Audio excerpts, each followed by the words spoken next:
Welcome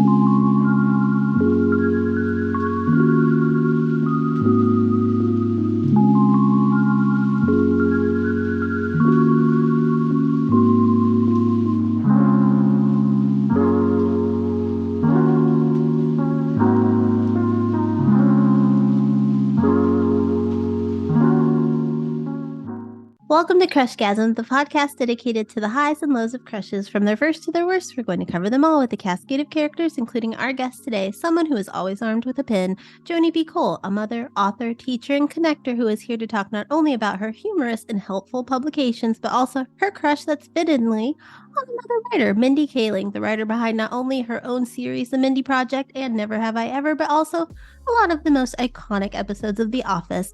Joni, how are you? Hey, Kendra, I'm good. How are you? I'm doing fantastic. A little tired, but I'm excited. I work at a school, so Christmas break is coming. This episode will come out in the future, but everyone know I'm really excited about Christmas break. Understandable. Yeah, you're an educator as well. You know those breaks when they come, you're just like, oh, counting down the days. And they go by so fast. Right. Thanksgiving was like Wednesday, and I was like, where did my week go? I have to cook tomorrow. No. Oh, Lord. Well, take what you can get, right? Mm-hmm. So before we get into Mindy and your writing, can you tell people where they can find you online? Sure. My author website's probably the best place, jonibcole.com. So it's JONIB COLE.com. Pretty simple. So let's get into Mindy, because she has been a staple in pop culture for some time now. Like I mentioned, she penned a lot of the best episodes of The Office. She went on to have her own shows and create a few more after that. But you didn't become enamored with her work until the pandemic kept everybody at home. So what made you initially turn on the follow-up series to The Office, The Mindy Project? I know, isn't that weird how I'm always watching series like a decade after they're with, but it's great because then you can binge watch like all 9 seasons or whatever. But I have no idea how I came to that show, The Mindy Project, other than, who doesn't want a break and a laugh, especially during that interlude. And man, from episode 1, I just thought, this is so not only funny, but she manages to kind of have sweet stories and funny stories and very irreverent stories all at the same time. So I think now at this point, I probably watched that series at least 3 times fully through. Oh, wow. You beat me. I've watched it when it came out because I was a big fan of Mindy. And then I tried to rewatch it again, but I think it's just like, I don't know, I probably got into something else. But yeah, it's really good. Thinking back, one of my favorite aspects of the show, it was that she kind of allowed her character to be like a big hot mess. But, she found the balance there. And I mean, the show starts off with her being questioned by the police after she drinks way too much at one of her ex's weddings, which I love Bill Hader, love that cameo. But yeah, I want to know what you admired most about how she wrote her character, as well as some of the supporting cast members. Yeah, that's actually an excellent question. I like that you're right. In some ways, a portion of her life is a big hot mess, and she's just so human. But also, somehow she managed to give that character a lot of not just self-confidence, but a little bit of full of herselfness. and how she managed that balance was really interesting to me, because if a character is just too much of a loser, I lose interest in a way, but she made some very bad decisions, but she was confident. She had a great job. She worked hard for a job, and she was so herself. And I love the irreverence, and I love just certain other traits of her, like that she doesn't like to read at all. It's all about like Hollywood magazines or People magazine. The character is really honest about that. She doesn't want to date an Indian man, at least in the first season or 2 of the series. And, there's things that she says that kind of make you like, whoa, but it worked when she did it. It was really, really, I don't know. It's my go-to when I just can't handle anything else and want to be entertained. So it's still my go-to series, though I obviously have other go-to series too. She's so talented, that's for sure. Were there any other characters you liked on the show that you found yourself like loving as much as hers? Well, yeah, I mean, absolutely. I love her love interest, that she ends up marrying or not married. Did they ever get married? Yeah, married, divorced, and then back together again. I thought he was really well drawn. A little bit, of that sort of stereotype. Where was he from? The Brooklyn, I think, or Yeah, he's Brooklyn. like definitely that kind of guy.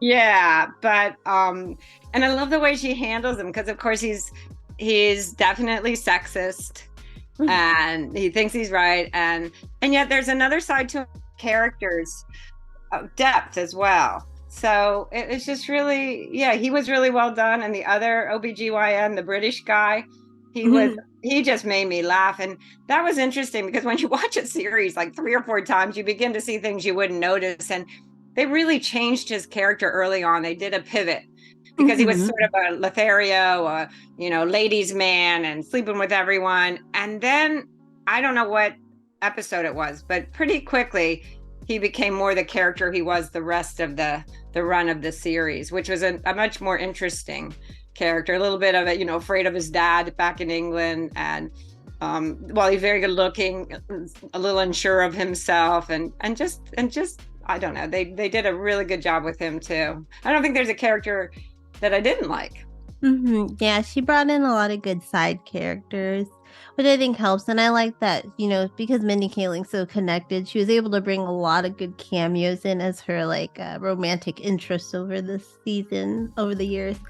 So I was like that too, like seeing Seth Meyers on there. That was a good one. But I want to know, like Mindy Kaling, she's not a stranger in saying that she loves rom-coms, and the Mindy Project definitely felt like a rom-com series. And I know she pulls a lot from Nora Ephron, who's like the OG queen of rom-coms, and Yeah. Mindy's a fan too. Were you a fan of Nora Ephron at all? I, yeah, I liked When Harry Met Sally. I for some reason I didn't have quite that same. I mean, man, that woman was talented for sure, and had a diverse sort of script that she wrote. I read her last book. I think it was her last book, an essay collection. I Feel Bad About My Neck, and I really like that too. So yeah, she's super super talented, but I never quite connect Lost you. or rewatch some of those movies. I would love them, but there's no doubt how gifted she is. So back to Mindy, because once people find something or someone new or something they love, we tend to fall down a rabbit hole with that thing, whether it be like a romantic crush or like a crush like this, where it's like on the talent. Did you check out any of her other shows or read any of her other books during like COVID? Be like, oh, I like this, so maybe I'll check out, this that she's done. Boy, I love the movie that she starred in, and I think she wrote, and now I'm blocking the name of that British actress that was married to Kenneth Branagh. What is her name? And she played a talk show host similar to a Jimmy Fallon. And Mindy was sort of a new writer in her writer's room. I thought that was a really good movie, but now it's really bothering me that I can't think of it. So yeah, it's called Late Night, and it's who's the star of that? Emma Thompson. That's right. Thank you so much. That was like not a fun, moment that I forgot those names, but I thought that was really, really well done. And then really well done actually. And I loved her acting in that because it wasn't a rom-com character. She was a writer trying to get ahead, and she had to fit in with the boys' room, and Emma Thompson was fantastic. Then I've read some of her collections, or even her short stories or essays rather, that come out from Amazon now. She releases like 1 or 2 at a time, and I really enjoy them. I don't get quite the same kick, whether it's on for the screen or in terms of her own essays. There's such authenticity in her writing. I learn a lot from her because I also write essays. So I wish I could thank her in person. Oh, she's really humble. I told her she was my writing muse once, and she's like, oh no, don't say that. You met her? Yeah, in LA they have they used to, now it's just in New York, they have the Paley Center. So it's kind of like, if you're a big TV nerd, this is like a really cool place to go. But the Paley Center does Paley Fest, where they like have the cast and like creators of shows come. It's like usually in March in LA when I used to live there. And yeah, she did it once with the Mindy Project, and I went to that one. It's really cool to go. Yeah, that would be so fun. Yeah, well, they used to have it at a smaller theater in LA and it was really cool and you can get a really good picture because the stage wasn't so high. But then they moved it to where they do the Oscars and the stage is way higher, so your pictures are horrible if you can even get close. And they just upped the price, but I don't live there anymore, so can't go again. But yeah, it was cool once upon a time. Yeah, I don't know if I would even take advantage of that because I live right by Dartmouth College, and she went to Dartmouth, and then she was the speaker just maybe last year or 2 years. I don't remember exactly, but I was too nervous to go up to her. So Yeah. It can be intimidating too. I mean, she has an aura around her. But it's funny you mentioned Dartmouth because I was just going to say you teach over at her alma mater. But what kind of student do you imagine a 20-something Mindy Kaling would have been if she was in your one of your classes? oh my God, I think she would have been so fun. My classes are always interactive, where you write and you share every week, and then you get feedback and you give feedback to other people, and it's all really towards helping each other. So it's really supportive, but it's really craft focused. And I just think she'd be as sharp as can be, both in terms of her own writing, but also in terms of offering some feedback to the other writers. She's got to be fun, but I don't know. That's funny to think about her, back in the day, and whether she even took creative writing. I teach one-off classes at Dartmouth. Like often I'll teach for the graduate program. So I'm not a professor there. I don't teach creative writing to undergrads, but I teach for the Dartmouth Writers Society, or when they want a special workshop at, the Hood Museum, which is at Dartmouth College, or some other Dartmouth programs. So I teach in those kinds of programs. So she wouldn't have fallen into one of my classes because she'd be in the undergrad program. But isn't that funny that if you see a student of yours and then the next thing you know, there they are on the TV or the big screen? That'd be so cool. Yeah, I mean, a lot of them, it's really cool when they'll go on talk shows and they thank the teachers that did help them. I know the woman from that created Abbott Elementary, she named it after her teacher, Mrs. Abbott. So that was pretty cool. Yeah. That's another show. Of course, finally, I'm in the right era.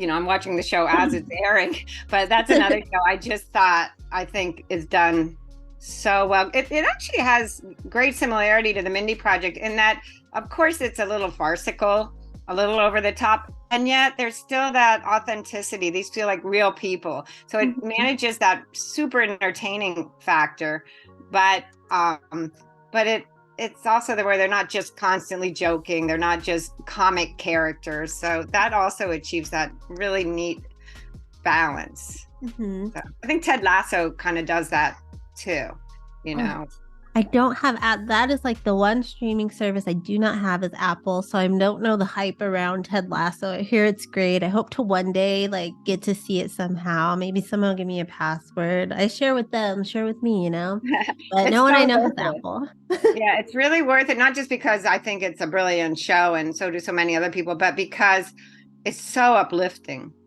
And and yet still funny and a little dark and moody, and has a lot of elements of real world in it, but it just makes you feel good and it's an aspirational, makes you aspire to be a better person. So in that sense, it's so worth it. That's probably why a lot of people got into it during the dark times of 2020, 2021, because it was aspirational. Absolutely. Sure. Probably why you got into the Mindy Project, like you said, you just need to laugh. You need to laugh. But back to Dartmouth, I want to know, like, if she was to get into one of your graduate classes, had she been there as a graduate student, and she came to you for advice on, like, essay writing, what might have you told her? Because, and when you're that age, you might not have all the answers yet. Like, oh, absolutely. And because her genre is humor, and while that isn't my genre, the reviews of my latest book and some of my books often cite the humor. So I think we'd focus a lot on humor and what works, where are you trying too hard? I think that's something when they have a natural talent or inclination towards humor, sometimes less experienced writers will try to make every sentence a joke, every sentence a laugh line. So perhaps if she was doing that, we would talk about where it's the most effective and how it can be integrated with also prose that absolutely is telling a story, a personal story, since she writes in the form of essays. that has also, though, a real heart connection to the writer. And so we probably look at that. Are you just trying to make it so funny and comic effect, or do you really have an essay that has both a personal story and to some degree a universal impact in it? And the humor is just one of the narrative techniques that you use to achieve that. So we probably look at that, and who knows, maybe she was at one point sort of a writer who was a little too surfacey, too superficial. I can't imagine, because I think her stuff is so good. But how do you tap into, why are you really writing this other than mild entertainment? And so we could tap into that. Certainly we talk about craft. Does this scene work? Should this be a scene? What's the pacing like?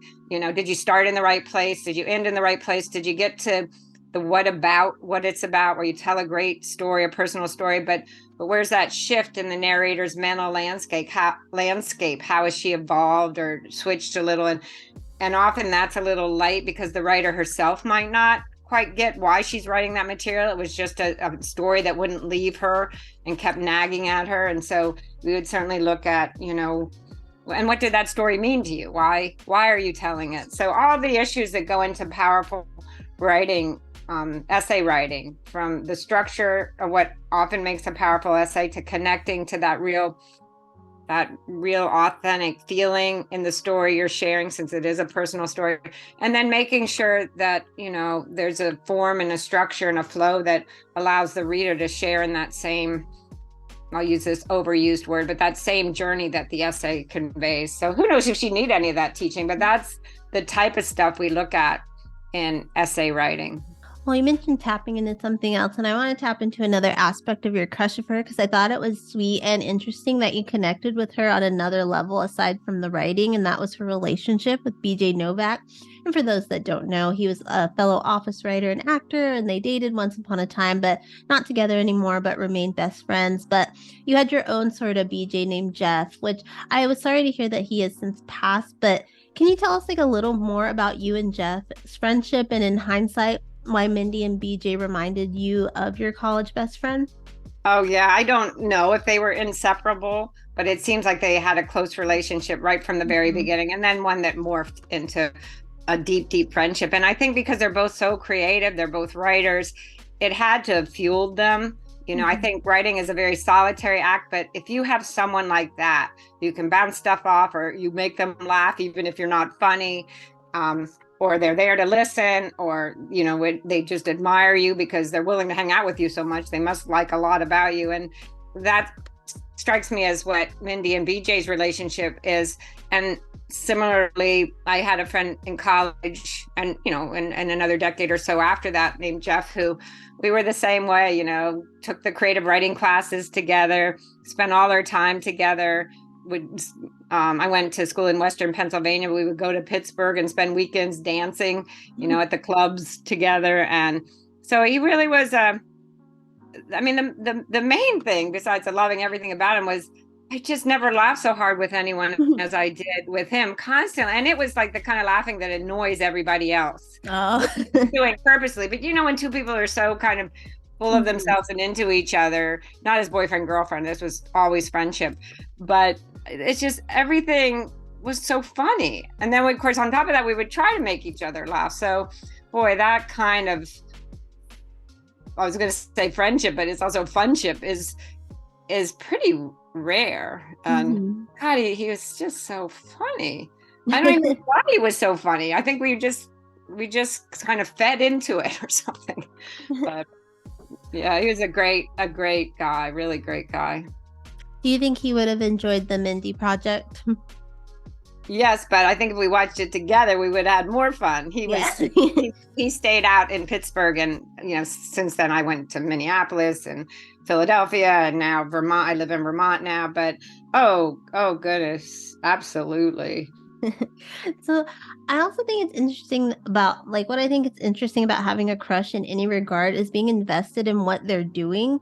If I like an actor, I'm like, oh, what are they going to be doing next? Or if I like an athlete, I'm like, oh, what team? If you're a Tom Brady fan, you're definitely interested in where he's going to go. Now that he's retired, what's he going to do? So I want to know, what do you hope to see from Mindy Kaling as a writer next? Should she stick with comedy and TV, or would you like to see her tackle film in another genre? well, on one hand, I don't think she can do anything wrong. She's earned her chops and she's just great. But as mentioned, the movie Late Night, Emma Thompson definitely showed different chops. There was a lot of humor in there for sure, but there was, say that was more a drama than a comedy, even though there was a lot of humor. And so if that's where she wants to go, she sure can do that. And yeah, I also like the power she wields in Hollywood. So even if she remained behind the scenes, I would admire her. When she spoke at the Dartmouth graduation, I think it was, the theme was "Why not me?" And I love that attitude about her. You know, why not her? You know, and she's proven that you can rise to the top if you're willing to work and certainly have a lot of talent like she does. So I don't care what she does next. I'd be interested in following it. So yeah, so it'll be fun to see where she goes next and what she does. Yeah, I'm really interested. I was a big fan of her Netflix series, Never Have I Ever. It was like the teen comedy, and she did it really well. She didn't overstay its welcome. She went, ninth through 12th grade with the characters and ended it there. And I was like, perfect. Because I don't like when teen shows are like, well, let's follow them into college. And you're like, well, yeah. So yeah, that's actually on my to watch next list. That I haven't seen yet. Oh, if you thought Mindy's character was a hot mess in the Mindy Project, wait till you meet Danny in this one, Debbie in this one. Yeah, well, I look forward to that. I did see another series that she did about a guy that worked at a sports store. She wasn't in it very much at all, but it was her series. Yeah, Champion. It only was one season, but it was really funny. Yeah, I thought it was cute. I liked it. Again, I like just seeing, if you don't necessarily hit it out of the ballpark, and I'm not at all criticizing the show, but what I like to see was her stretch. She stretched. This was a totally new character, totally new domain, and she played, of course, a very different character. And I think that's the coolest thing. One more thing to admire is, you don't have to stay in your lane, and also to create totally different universes, is just really great. Don't be afraid to stop what you're doing and create a new show, try something different. And I think she's a great model for that. Yeah, she's done a lot since The Office, but yeah, she'll always be one of the greats for TV. Yeah, I forgot about The Office. I mean, of course I've seen it, but that's right, we didn't even talk about her on The Office. Amazing. I mean, she's wrote some of the most, like, I remember somebody saying like, oh, what does she know, and something like that, and she's like, well, the clip you're sharing is the one I wrote. So something like that. Like, what do I know? I wrote that. So we talked about Mindy, so I want to talk about writing. So for me, I can pinpoint the moment I knew that words that I wrote could have an impact. But what about you? Do you remember the instance where you thought, yeah, I'm going to be a writer? Oh, gosh, good question. Not really. And this isn't the first time I've been asked that, but I always liked being told I was creative, usually because I was writing something. So it wasn't like, oh, I just want to be a writer and I will find meaning in words. And I love the act of writing, but I loved when people told me I was creative or laughed at my stories. And so that appeal then I think led to me pursuing it and then learning the craft of writing and, making it my livelihood. So, but, writing is hard. So, there's always that push pull, but honestly, nothing is more satisfying when I've finished an essay that I think really works. And so that when you get that kind of reward, it's well worth the effort. But yeah, it was more just a feeling of way back, even in elementary school, being told consistently I was creative, and that certainly must have fed it. Plus, I'm so singularly unqualified to do most other things. So. Oh my God, I'm with you on that. I was gonna ask, did you have any career backup plans? But once you start writing, it's hard to do anything else. Like this, I'm almost 40, and this preschool thing is my first actual full-time job that's not creative. Well, I mean, I do little art projects daily, but yeah, well, I think most jobs can be creative, maybe not for me doing them, but the sciences are creative, and teaching is creative in any grade, because you bring something there and you have to continually innovate. And also, I don't think just the arts are creative or allow for creativity, but of course, if it's not your thing, it's not your thing. And I didn't really have a backup plan. My backup plan was I had to spend a lot of time writing stuff I didn't want to write, because it paid the bills, articles and some marketing materials. And I had to do that for quite a long time in my career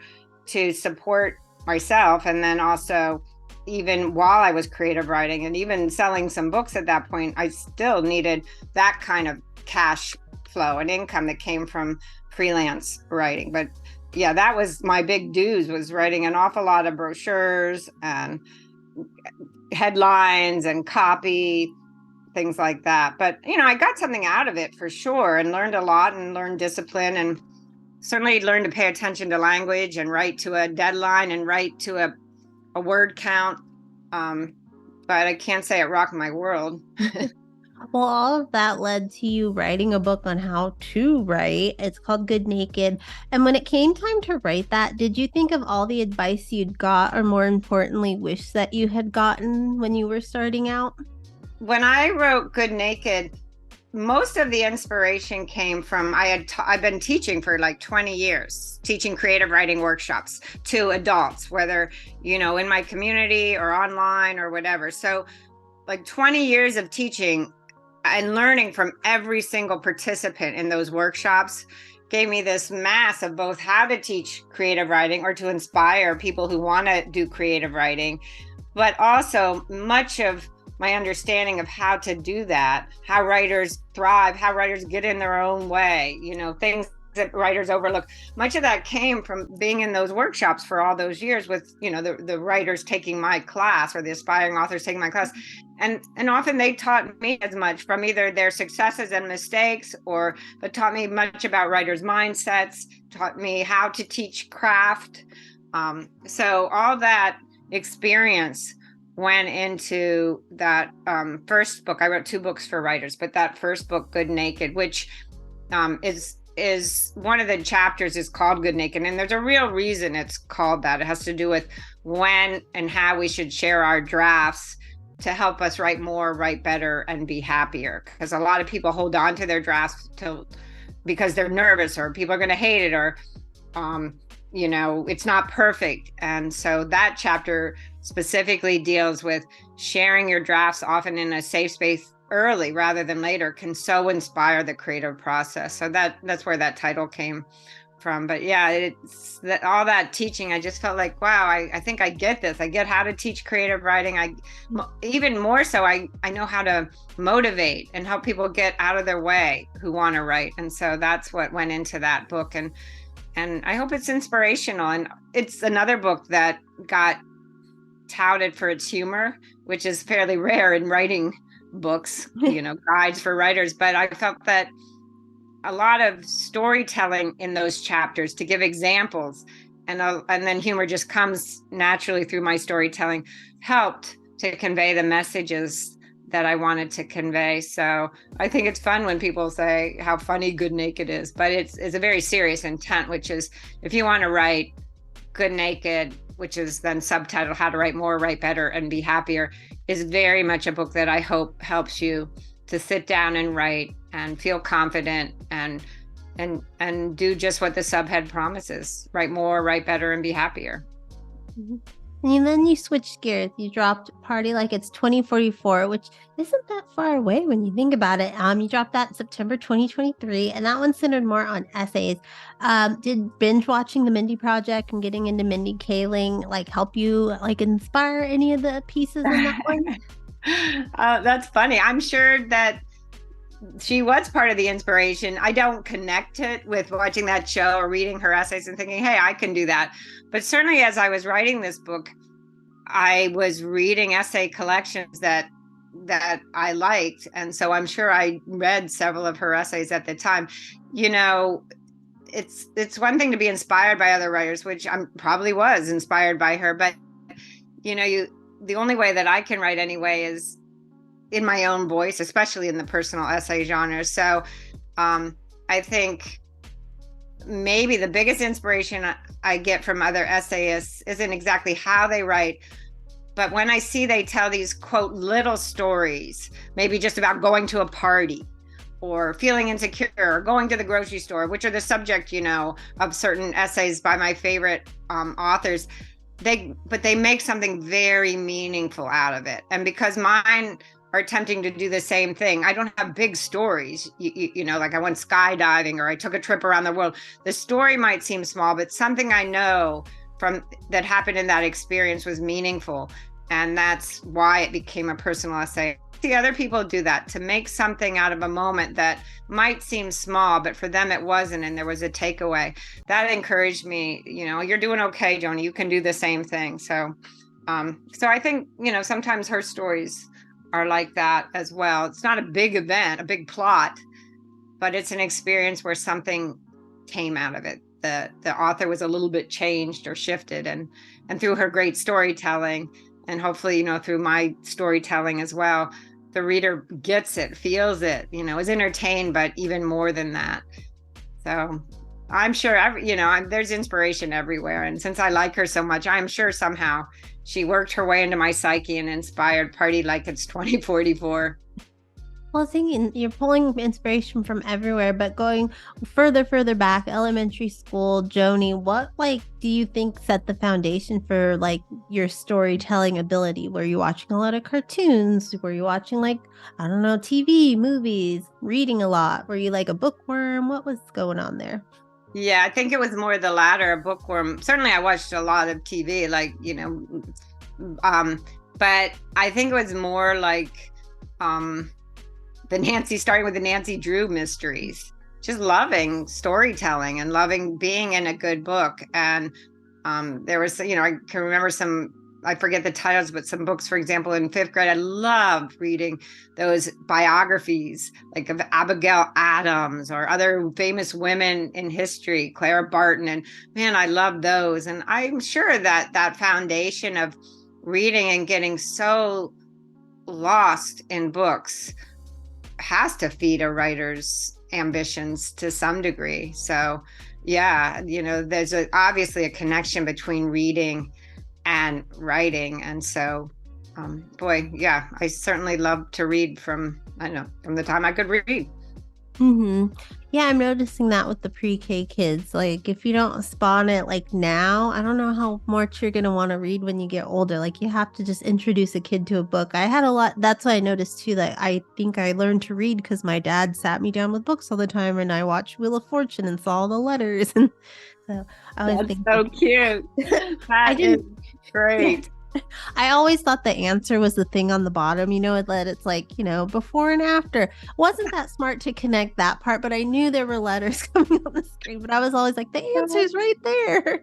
That's funny, Kendra. That's great. Well, related to that, I can't say Wheel of Fortune inspired me in any way, though I think it's fun to watch. But I also really do love words. And when you get just the right word, it's almost like solving a crossword puzzle or something, which is another thing that I really like.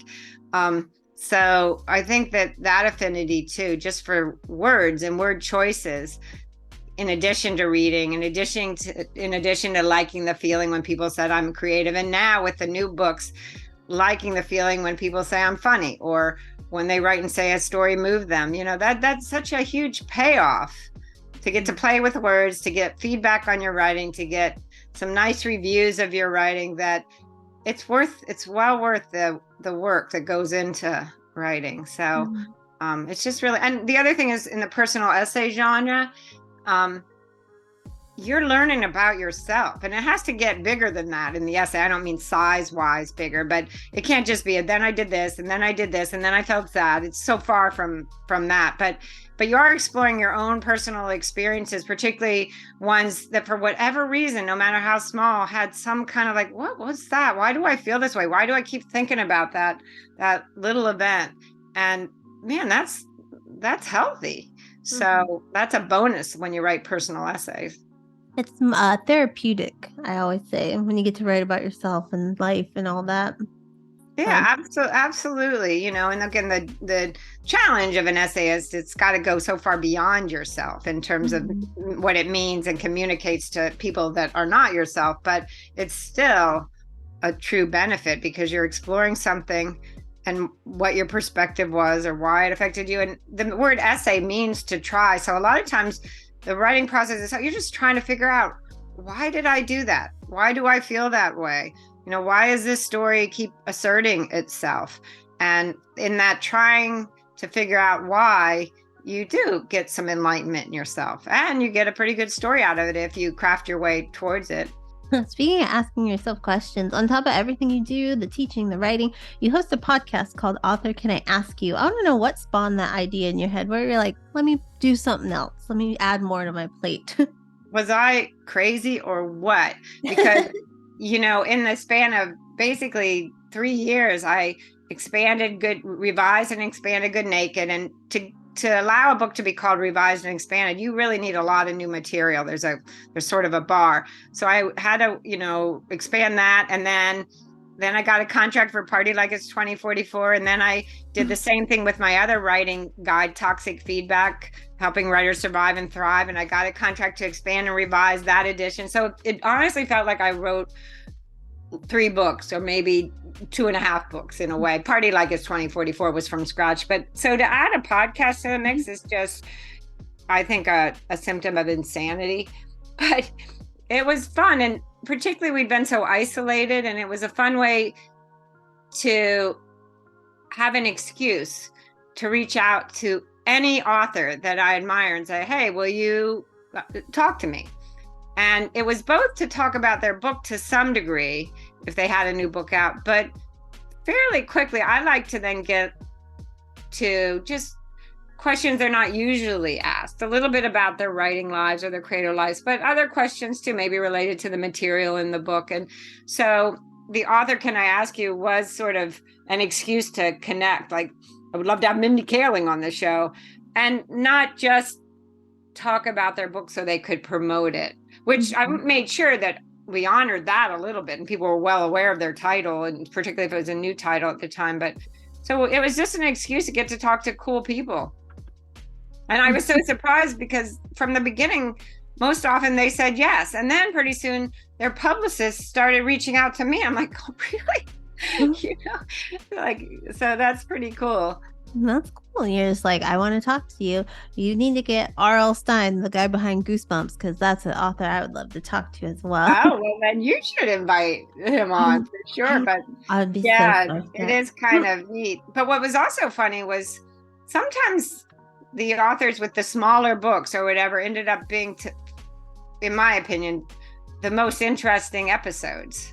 And, or if someone was really animated, the conversation would really be fun and sort of take slight twists and turns. And so some were more straightforward. The author kind of just wanted to promote their book. But I could always tell sometimes when an author, fairly quickly, I hope, we'd be starting a conversation, get into it, and we're surprised that the questions were deeper than they expected, that we went somewhere where they hadn't been asked the same question all along. And that was part of the concept too. And so I could almost feel the shift where like, oh, this podcast host has something going on, she's not just, whatever. And so it was neat. But yeah, and I had mostly novelists, 1 or 2 poets, because poetry isn't quite my genre in terms of talking about it. I certainly love poetry. So it was fun, but a lot of work, because I really did want to read at least their newest book, if not more. I did prepare questions, and so the drill. But it was and is fun. I also wanted to mention that also on top of all of that, you have taught like creative writing at places like women's shelters and VA hospitals, which I really admire, because I think writing and being able to tell a story is a skill that everyone should have. Unfortunately, it's not a skill everyone has, but they should. But did you just show up one day at these places, or was it something that you like coordinated? Because I don't know, how do you get started in doing something like that? Because that's really cool. Yeah, I mean, it'd be great if it's like you have all the time in the world, Kendra. But if someone like you reached out, because no, I didn't, because I started and run what's called the Writers Center of White River Junction, Vermont. That's the name of my town. There was a little bit of a public face to a writer's center of but the reality is I am the writer's center of White River Junction. Yeah. I mean, once in a while I would get guest teachers.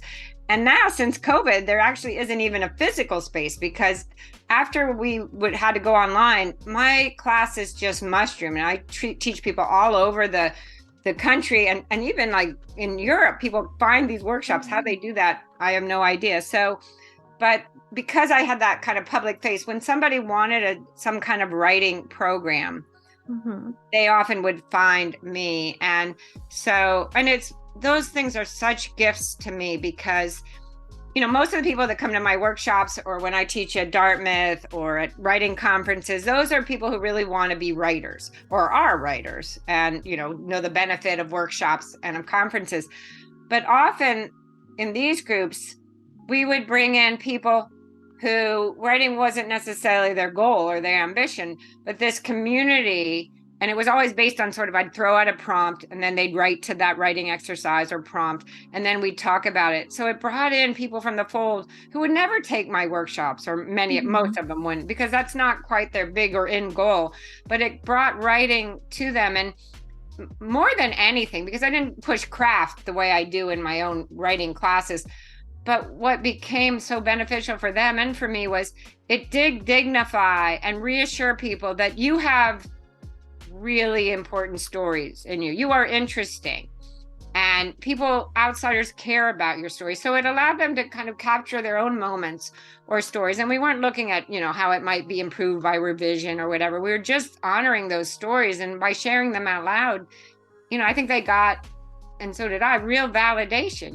Your stories matter. And on top of that, you used the word therapeutic, and sharing your stories is very therapeutic, especially in an appreciative circle, of other women who say, I relate, or that was interesting, or I feel for you, or, so it's a really validating experience. And while some of these organizations catered to women who, for example, were in domestic situations that were very challenging or even awful, or the organizations might focus more on, issues that weren't easy.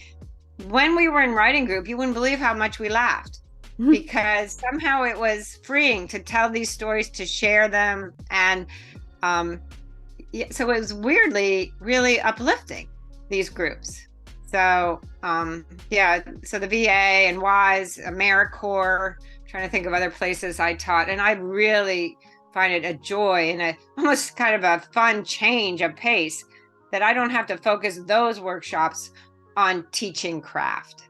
It's more about appreciating stories. So I would argue that everyone should go to a writing exercise class, or I call them prompt workshops or whatever. I do them at bookstores too. So it brings in anyone who wants to dare to try to capture a story, and then they're just flooded with appreciation when we have them read and talk about it. So it's just a joy.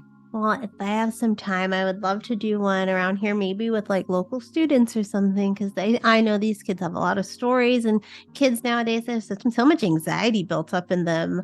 So I think that'd be really interesting. So I'm gonna maybe in 2024. I've done countless prompt workshops, with senior bicyclists on road trips, who probably at 8 at night, when I was hired to do my workshop, the last thing they wanted to do was write, and from kids, and at bookstores where people randomly walk in, or, as I said, AmeriCorps or women's shelters. There is never anyone who can't do it. Who doesn't end up writing something. And I'm not talking about perfectly formed stories, but even if it's sort of word association that lands on the page, or, one line at the end that's like a trap door to, wow, something that was really on their mind, or weirdly enough, sometimes perfectly formed stories. No one doesn't create something that is meaningful. And I'm not being Pollyanna-ish. I really feel that way. And of course, as a writing instructor, trained to always see first what's vibrating, what's interesting, what's positive, or meaningful already in that piece, I can pull that out so easily because I've been trained to do that. I've trained myself to do that for 30 years. So, or 20 years. So it's really any community can do this. And it's nerve-wracking for them at first, but then the minute they share and read, it's nothing but hopefully uplifting. Well, it sounds like it. So I want to know, you just mentioned you rewrote a couple, you had a new one, but are you already thinking about like your next book? Or are you like, Kendra, I'm taking a break, okay? Here, let's put it this way, Kendra. Kendra, I just took a break. Now it's time to get off the stick because I do have a new book contract and I'm working on another collection of essays, but it was coming slow. And I think maybe it was all just too much after so I didn't realize that I needed a month or two or three, or it would be such a slow start.